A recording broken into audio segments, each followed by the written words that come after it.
Ризабек Ожаров және Ішкі істер министрлігінің тергеу департаментінің бастығы Санжар Аділов. Құрметті спикерлер, алаңымызға қош келдіңіздер. Алғаш сөз кезегі Ризабек Кәрімұлы, өзіңізде. Мархабат.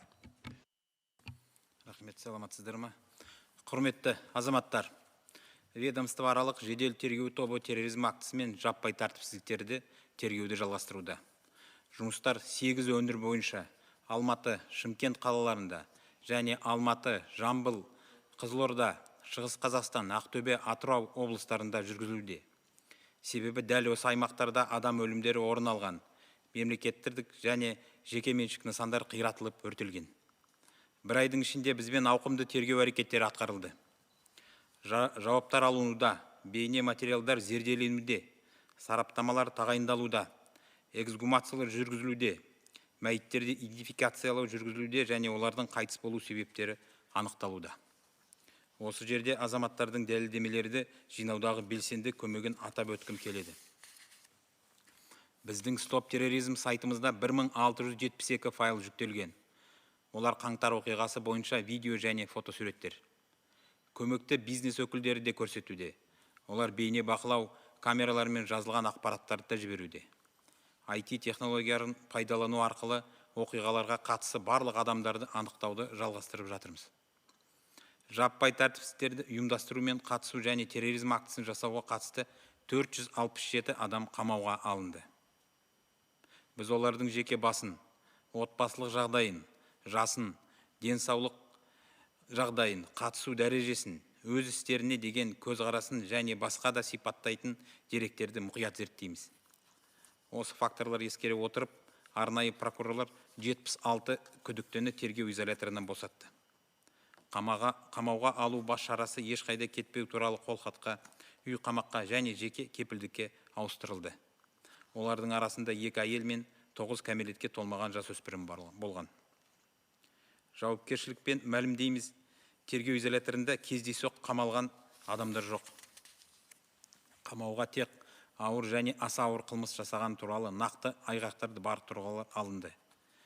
Біз келтіріп отырған сандық мәліметтер олар тек арнайы прокурорлардың тергеуіндегі істер бойынша екенін атап өткім келеді. Ішкі істер министрлігінің келген әріптесім полицияның тергеуіндегі істер бойынша өзі баяндап береді. Көпшіліктің қоятын басты сұрақтары ол осының барлығын артында кім тұр, ұйымдастырушылар кім деген сұрақтар. Тергеу бұл сұрақтарға міндетті түрде жауап береді. Қазір біз бейбіт митингілерде әртүрлі күштер пайдаланғанын білеміз. Әрекеттер үйлестірілгені анық. Негізінде біздің мемлекетіміз гибридтік шабуылға да тап болды. Ұйымдастырушылар өздерінің жоспарларына деструктивті және қылмыстық топтарды тартып, оларға қару беріп, іс-әрекеттерін үйлестіріп отырған.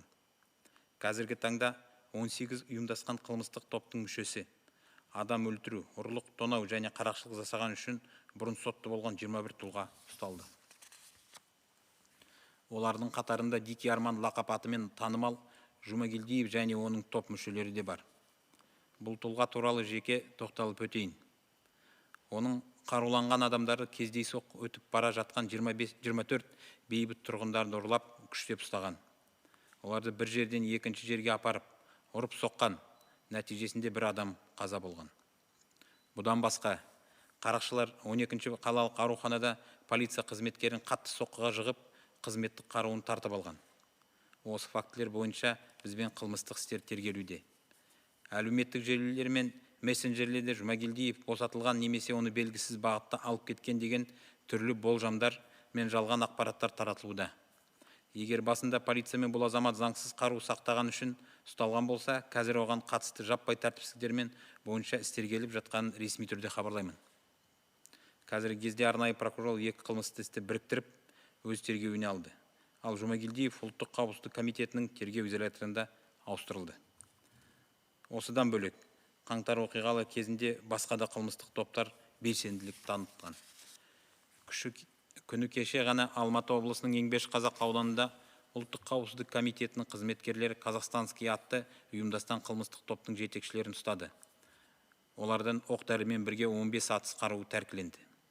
Қазір олардың басқа да ашылмаған қылмыстарға қатыстылығы тексерілуде.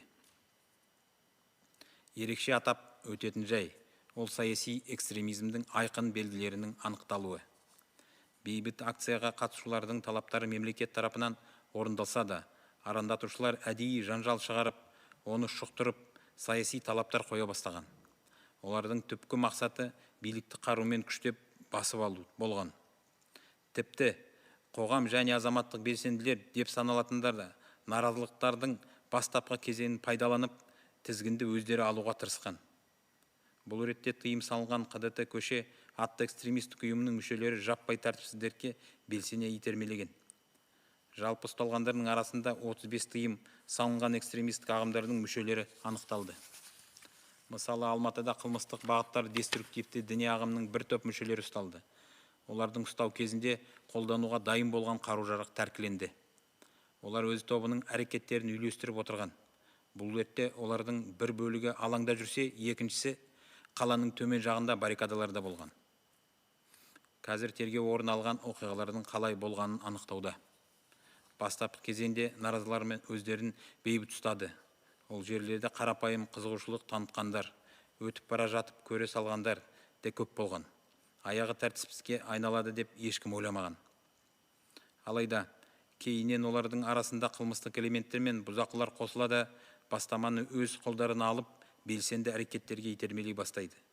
Сонымен қоса, WhatsApp және Telegram арқылы, әсіресе 4-5 қаңтар күндері тәртіпсіздерге қатысушылардың жиналу орындарын, қозғалу бағыттарын үйлестірген қазақстандық чаттары айқындадық. Мысалы, Алматы қаласында санаулы сағаттарының ішінде бір мессенджерге қатысушылардың саны 140-тан 5,5 мыңға дейін өскен. Дәл осылай Жамбыл облысында чатқа қатысушылардың саны 4 мыңға жеткен. Сөйтіп, қысқа уақыт ішінде жиналған адамдар басқынша топтарға айналған. Ұйымдасқан топтар зорлық-зомбылық жасау фазасында еліміздің әр аймақтарында бір мезгілде көшкен. Біразы дүкендерді талқандап, тонаумен айналысқан. Олар тіпті тұрғын үйлердің бірінші қабаттарында орналасқан үй-жайларды өртеп жібермек болған. Тек тұрғындардың жанқиярлық тойтарыс беру әрекеттері ғана бұдан да ауыр зардап мен көптеген құрбандардан алдын алған. Дәл осы уақытта басқалары лаңкестік шабуылдардың жалғастыра берген. Олар айтарлықтай көп адамдарды жинап, кейіннен арматура, таяқ, кірпіш, тас және молотов коктейльдермен қаруланған. Оларға ғимараттарды өртеу үшін автокөлік дөңгелектері мен бензин жеткізілген. Одан кейін айтарлықтай сандық артықшылықты пайдаланып, қоршауларды бұзып, аймақтардағы билік нышаны ретіндегі әкімдердің ғимараттарын басып алуға кіріскен. Олар қару-жарақ қоймаларын басып алып, атыс қаруын алу үшін полиция ғимараттарына шабуыл жасап, соққыш ретінде қауіпсіздік күштерінің тартып алынған арнайы техника мен көліктерді, басқа да құралдарды пайдаланған. Ұрланған қару-жарақтарды, азық-түлік пен ауыз суды бүлікшілерге жеткізу және тарату амалдарын ұйымдастырған. Қару-жарақтың бүлікшілерге қалай жеткізілген әлеуметтік желілерде кеңінен тараған видеоларды көруге болады. Сонымен бірге, бүлікшілер бейбіт тұрғындар мен өтіп бара жатқан адамдарды оларға қосылуға мәжбүрлеген. Мысалға, 5 қаңтарда Алматы қарашылықтар көлігін бермей қойған үшін белгілі музыкант, продюсер атып тастаған.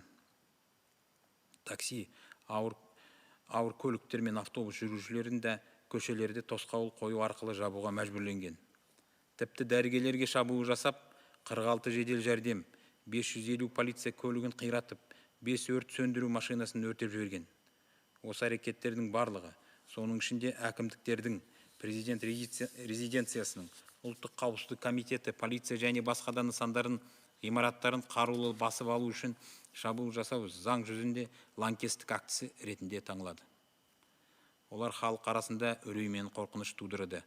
Үкімет пен басқару органдарының қалыпты жұмыс істеп шығаруды көздеген. Бейбіт шерулер ешқашан мұндай әрекетке бармас еді. Заңға бағынатын азаматтар бұл уақытта үйінде отырды. Кейбір саналы азаматтар тұтқынға түскен және жараланған қызметкерлер мен әскерилерге көмек көрсетіп, оларды тобырларға тиісуге жол бермеді. Сонымен бірге, тәртіпсіздердің ең қызу кезеңінде де тәртіп сақшылары өлімге әкелетін қаруды қолданбағанын атап өту қажет. Жараланғандардың басым көпшілігі қауіпсіздік күштерінің арасының болуы да осыдан. Ауруханаға түрлі жарақаттармен 3393 қызметкер жеткізілген. Ал олар болса, біреудің әкесі, күйеуі, ағасы немесе баласы. Олар жай ғана өздерінің қызметтік және әскери міндеттерін, құқықтық тәртіп пен азаматтардың тыныштығын қамтамасыз етуде атқарған. Өкінішке орай, мемлекеттің және қоғам қауіпсіздігі мүддесіне қайшы іс-әрекет орын алды. Қызметкерлер ешқандай қарсылық көрсетпестен Алматы және Жамбыл облыстарының полиция департаменттерінің ғимаратын қару-жарақ, оқ-дәрімен бірге тастап кеткен. Нәтижесінде бүлікшілер 1,5 мыңнан астам үлкен арсеналға ие болған. Олардың ішінде гранатомет, пулемет, автомат, тапанша мен гранаталар бар. Бұның бәрі аңшылық дүкендерінен ұрланған қаруларды есептемегенде. Әзірге 967 дана қару табылды. Қалғандарының қайда екені әлі де белгісіз. Полиция оларды іздеуде. Сонымен қатар, Алматы қаласының Алматы және Қызылорда облыстарының ұлттық қауіпсіздік комитеті департаменттерінің лауазымды тұлғаларға әрекетсіздік танытқан. Күшті құрылымдағыдан бірқатар басшылары құқықтық тәртіпті қамтамасыз етуге тиіс арнайы бөлімшелерінің іс-әрекеттеріне әдейі тосқауыл қою мүмкін деп жоққа шығарылмайды. Біз оны қазір тексерудеміз. Аталған фактілер бойынша арнайы прокурорлар сотқа дейінгі тергеп тексеру жүргізуде. Сондай-ақ, ұлттық қауіпсіздік комитеті мемлекетке опасыздық жасау және билікті күшпен басып алуға әрекет жасау бойынша қылмыстық істерді тергеуде. Бүгінгі күнде ұлттық қауіпсіздік комитетінің бұрынғы төрағасы мен оның 2 орынбасары қамауға алынды. Қызмет бабын асыра пайдаланды деген күдікпен ұлттық қауіпсіздік комитетінің арнайы мақсаттағы қызметі директорының 1-ші орынбасары мен осы қызметтік орталық басшысы ұсталды. Қылмыстық іс аса құпия санатында жатқызылған, сондықтан ұлттық қауіпсіздік мүддесі үшін тергеу деректері жария етуге болмайды. Құрметті азаматтар, қазір дәлелдеме жинаудың күрделі қажырлы процесі жүріп жатыр. Біз бұл істер бойынша тергеу нәтижесін міндетті түрде жария етеміз. Сөзімді қорытындылай келе, осы платформаны пайдалана отырып, тағы бір маңызды мәселеге тоқталайын. Қаңтар оқиғасы тұсында әлеуметтік желілер арқылы жалған хабарламалар көптеп таратылуда. Олардың қатарында Алматы мен Елордада судың ластануы, елімізге 2000 тәліп содырының келуі, Алматыдағы биологиялық зертхананың басып алынуы, телефондардың толық тыңдалуы туралы жалған ақпараттар. Бұлар халық арасында үрей тудыру үшін таратылған. Осындай әрбір жалған ақпарат бойынша Ішкі істер министрлігі қылмыстық заңнамаға сәйкес процессуалдық шешімдер қабылдайтын болады. Сондықтан азаматтарымызды ресми ақпаратқа көздеріне сеніп, жалған ақпаратты таратпауыңызды сұраймын. Назар аударыңызға рахмет.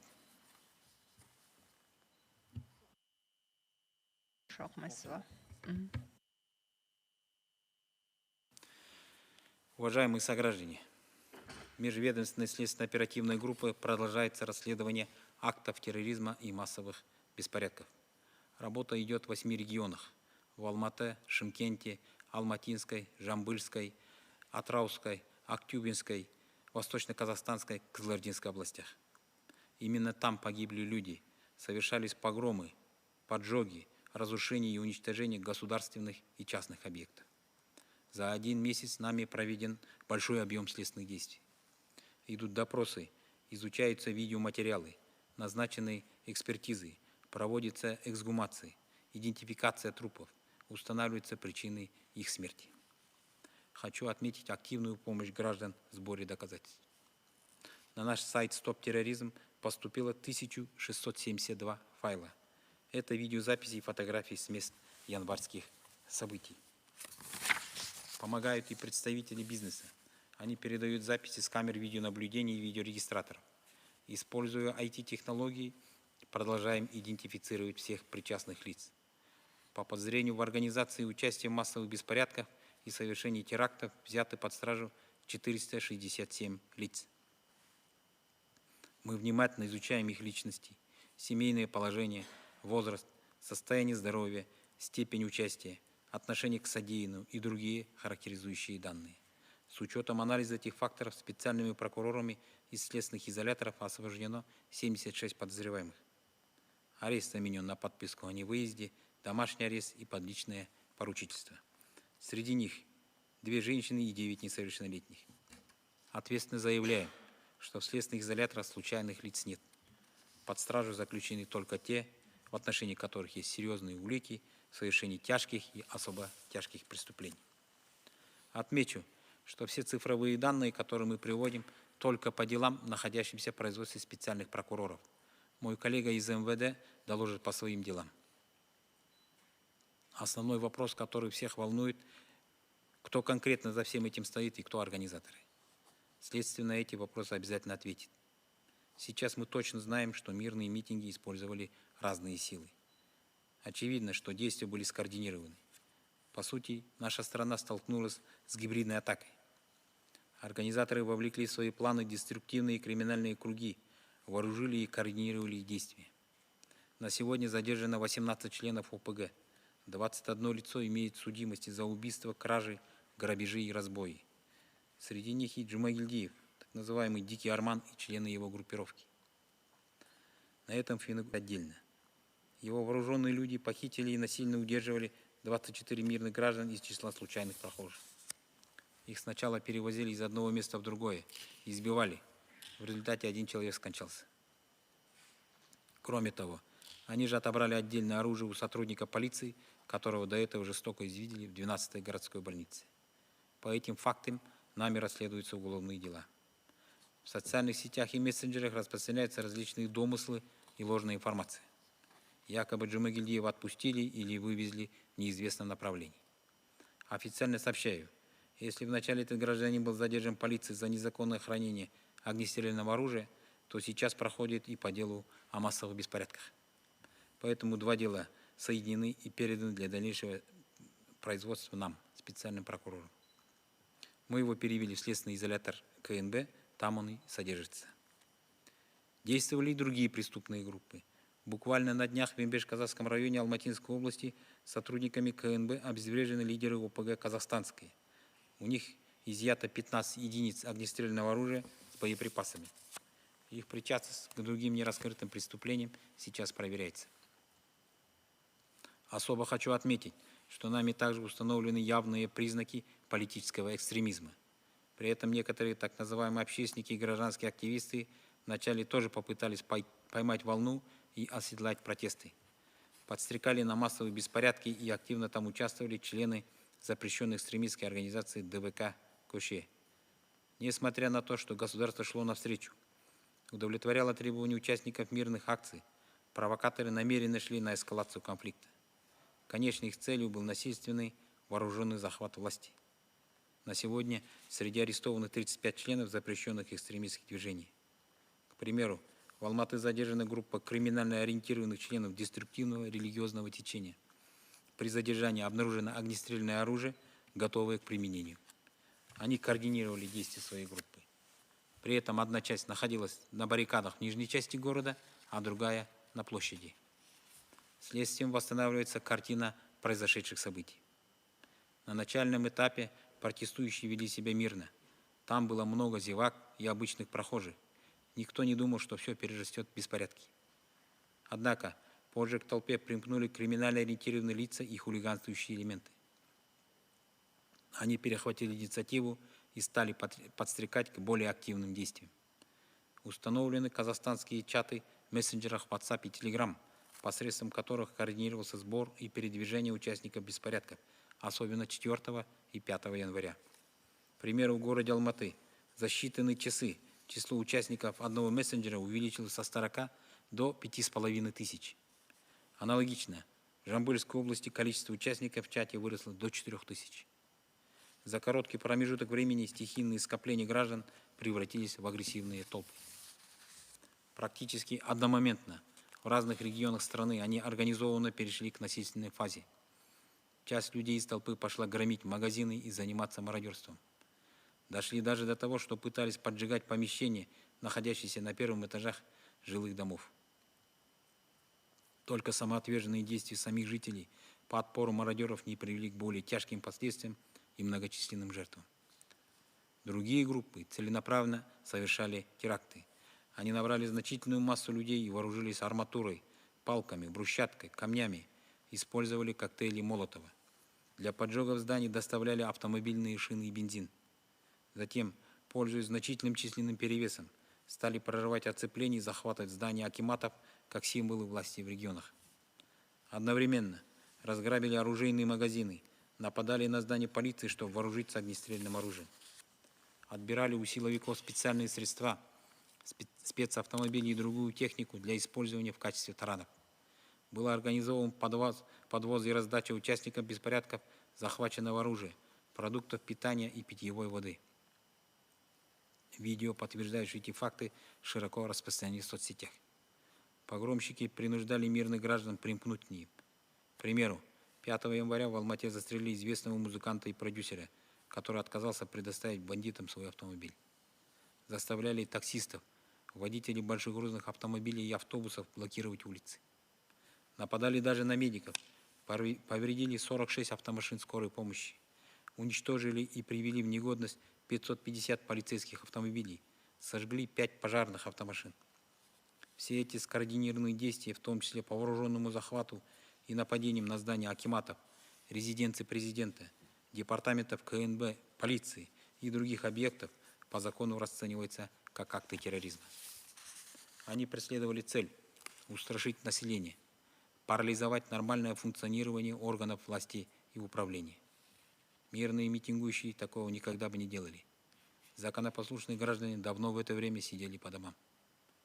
Некоторые сознательные граждане оказывали помощь захваченным и раненым сотрудникам и военнослужащим, не дали толпе их растерзать. Даже в самый пик беспорядков полиция и военнослужащие не применяли летальное оружие, а только отбивались от нападающих. Именно по этой причине подавляющее большинство раненых среди силовиков. С различными травмами госпитализированы 3393 сотрудника. Это чьи-то отцы, мужья, братья и дети. Они просто выполняли свой служебный и воинский долг, обеспечивали правопорядок и спокойствие граждан. К сожалению, имели место и такие факты, когда, вопреки интересам государственной и общественной безопасности, сотрудники, не оказав сопротивления, оставили здания департаментов полиции Алматинской и Жамбылской областей, где находилось оружие и боеприпасы. В руки погромщиков попал огромный арсенал, более 1500 единиц. В их числе гранаты, пулеметы, автоматы, пистолеты и гранаты. И это не считая похищенного оружия из охотничьих магазинов. Найдено лишь 967 единиц. Остальное оружие до сих пор на руках. Полиции принимаются меры к его обнаружению и изъятию. Также проявили бездействие и должностные лица департаментов КНБ Алматы, Алматинской и Кызылординской областей.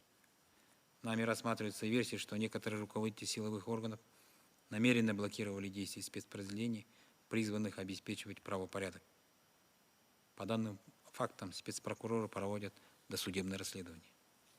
Одновременно Комитет национальной безопасности расследует уголовные дела о государственной измене и попытке насильственного захвата власти. На сегодня взяты под стражу бывший председатель КНБ и 2 его заместителя. По подозрению в превышении власти задержаны первый заместитель директора службы КНБ и начальник центра указанной службы. Уголовному делу присвоен гриф «Совершенно секретно», поэтому в ветерях национальной безопасности раскрывать детали расследования нельзя. Уважаемые граждане, сейчас идет сложный и кропотливый процесс по сбору доказательств. Итоги следствия по этим делам мы обязательно доведем до общественности. Завершая выступление, пользуясь этой площадкой, заострю внимание на еще одном важном моменте. В разгар январских событий через соцсети массово рассылались ложные сообщения. В их числе заражение воды в Алматы и столице, прибытие в нашу страну 2000 боевиков «Талибан», захват биолаборатории в Алматы, тотальная прослушка телефонов. Они сеяли панику и страх среди населения. Все подобные фейки отслеживаются. МВД по каждому факту будет принимать процессуальные решения в уголовно-правовом порядке. Поэтому прошу наших граждан доверять официальным источникам и не распространять недостоверные сведения. Благодарю за внимание. Көп рахмет. Келесі сөз кезегі Санжар Аскенұлы, өзіңізде. Мархабат. Саламатсыздар ма? Құрметті отандастар, қазіргі уақытта министрлік елдегі жағдайды одан әрі тұрақтандыру бойынша жұмыс жүргізуде. Жеке құрам ерекше режим жағдайында қызмет атқаруда. Еліміздің барлық өңірлерінде ішкі істер органдарының 17 мыңнан астам қызметкерлері мен әскери қызметшілері жұмылдырылған құқықтық тәртіп жедел алдын алу іс-шаралары жүргізілуде. Іс-шара аясында тәртіпсіздерді ұйымдастырушылар мен қаруларды анықтау мақсатында аулаларды аралау, жалдамалы пәтерлерді, фермерлік шаруашылықтарды және өзге де объектілерді тексеру қамтамасыз етіледі. 9 блок бекет жұмыс істеп тұр. Оларға 200 қызметкер тартылған, 6 рубеж бекеті. Олар өтіп бара жатқан автокөлікте тыйым салынған және ұрланған заттардың бар жоғына тексеруді жүргізеді. Қазіргі уақытта ішкі істер органдары тергеушілердің өндірісінде 2548 қылмыстық іс бар. Бұрын айтылғандай, лаңкестік шабуылдар мен жаппай тәртіпсіздер бойынша барлық қылмыс істерді арнайы прокурорлар тергейді. Қылмыстық жасады деген күдік бойынша уақытша ұстау изоляторына 887 адам ұсталып, оның 789-ы қамауға алынды. Олардың 205-і бұрын қылмыстық жауапкершілікке тартылған, 8-і іздеуде жүрген адамдар. Олардың кінәсі алынған заттай дәлелдемелермен, бейне бақылау камераларының жазбаларымен, куәлардың айғақтарымен және басқалармен дәлелдейтінін атап өтемін. Мысалы, Семей қаласында әкімшілікті және әскерлерге тиесілі Тигр арнайы көлік құралын басып алуға қатысушылардың бірі ұсталды. Күдіктінің кінәсі оның ұялы телефонынан табылған бейне жазбамен дәлелденді. Ол уақытша ұстау изоляторына жабылып, сот санкциясымен қамауға алынды. Тергеу органдарымен тек ауыр және аса ауыр қылмыстар жасаған адамдар ғана ұсталатынын қайталап атап өтемін. Ауырлығы азы бойынша қамауға байланысты емес бұлтартпау шаралары қолданылады. Сондай-ақ заңдылықтың қамтамасыз етілуін тұрақты қадағалауды прокуратура органдары жүзеге асырады. Ішкі істер органдарының тергеушілері арнайы прокурорлармен өзара тығыз іс-қимыл жасай отырып, қаңтар оқиғаларының себептерін анықтау, қылмыс іздерін алу және бекіту, сондай-ақ қажетті дәлелдемелер базасын жинау бойынша жұмыстарды жалғастыруда. Бұл жұмысқа барлығы 200-ден астам тергеуші тартылған. Бұрын хабарланғандай, қазіргі уақытта барлық зақымданған нысандарды тексеру аяқталды. Олардың саны 1,5 мыңнан астам және 760-тан астам автокөлік. 1700-ден астам сот сараптамасы тағайындалды. Куәлар мен жәбірленушілер ретінде 10,5 мың адам жауап алынды. Жүргізіліп жатқан жұмыстардың нәтижесінде қылмыскерлер мен жасыру орындарынан 828 бірлік қару, 18 мыңнан астам оқ-дәрі және 286 арнайы құрал тәркіленді. Сонымен қатар 65 дана қару ерікті түрде тапсырылды. Құрметті отандастар, қазір ақпараттық кеңістікте өткен оқиғалар бұрмаланып отырғанына куә болып отырмыз. Митингілердің бейбіт сипаты және құқық қорғау күштерінің заңсыз әрекеті туралы айтылады. Мұның бәрі билік қабылдаған шешімдердің беделін түсіру, ең бастысы жаппай тәртіпсіздердің ұйымдастырушылары мен қатысушыларын жауапкершіліктен бой тасалату үшін жасалады. Қазақстандықтар бұл қоғамдық сананы айла шарғы жасау жөніндегі мақсатты ақпараттық науқан екенін түсінуге тиіс. Осыған байланысты азаматтардан тек ресми тексерілген ақпарат көздеріне сенуді сұраймын. Назарыңызға рахмет. Уважаемые сограждане, в настоящее время министерством проводится работа по дальнейшей стабилизации обстановки в стране. Личный состав продолжает нести службу в условиях особого режима. Во всех регионах страны проводится оперативно-профилактическое мероприятие «Правопорядок», в котором задействованы более 17 тысяч сотрудников и военнослужащих органов внутренних дел. В рамках отработок обеспечится подворный обход, проверки съемных квартир, фермерских хозяйств и иных объектов с целью установления местонахождения организаторов беспорядка, обнаружения и изъятия оружия. Функционируют 9 блокпостов, в которых задействовано 200 сотрудников, 6 постов «Рубеж». Ими осуществляется проверка проезжающего автотранспорта на наличие запрещенных и похищенных предметов. На данный момент производство следователей органов внутренних дел находится 2548 уголовных дел. Как ранее сообщалось, уголовные дела о терактах и массовых беспорядках расследуют специальные прокуроры. По подозрению в совершении преступлений водворено 887 лиц, из них 789 арестованы. При этом 205 из них привлекались к уголовной ответственности, 8 находились в розыске. Отмечу, что их вина доказывается изъятыми вещественными доказательствами, записями камер видеонаблюдения, показателей свидетелей и другими. К примеру, в городе Семей задержан один из участников захвата акимата и специального транспортного средства «Тигр», принадлежащего военным. Вина подозреваемого доказана видеозаписью, обнаруженной в его мобильном телефоне. Он водворен в ВВС и санкции Следственного суда арестован. Еще раз отмечаем, что органами следствия задерживаются только лица, совершившие тяжкие и особо тяжкие преступления. По менее тяжким преступлениям применяются меры пресечения, не связанные с содержанием под стражей. По каждой жалобе о злоупотреблениях должностным полномочиям превышения власти проверку проводит служба собственной безопасности МВД и прокуратура. Представители Национального превентивного механизма и общественных наблюдательных комиссий имеют беспрепятственный доступ во все спецучреждения. Также постоянный надзор за обеспечением законности осуществляется органами прокуратуры. Следователями органов внутренних дел в тесном взаимодействии со специальными прокурорами продолжается работа по установлению причин январских событий, изъятию и закреплению следов преступлений, а также сбору необходимой доказательственной базы. Всего в данной работе мы задействовали более 200 следователей МВД.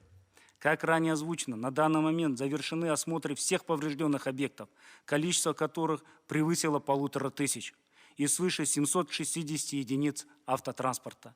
Назначили более 1700 судебных экспертиз. В качестве свидетелей и потерпевших допросили более 10 500 человек.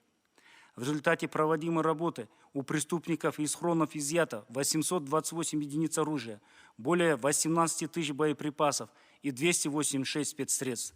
Кроме того, добровольно сдано 65 единиц оружия. Уважаемые соотечественники, сейчас в информационном пространстве мы наблюдаем, как намеренно искажаются прошедшие события.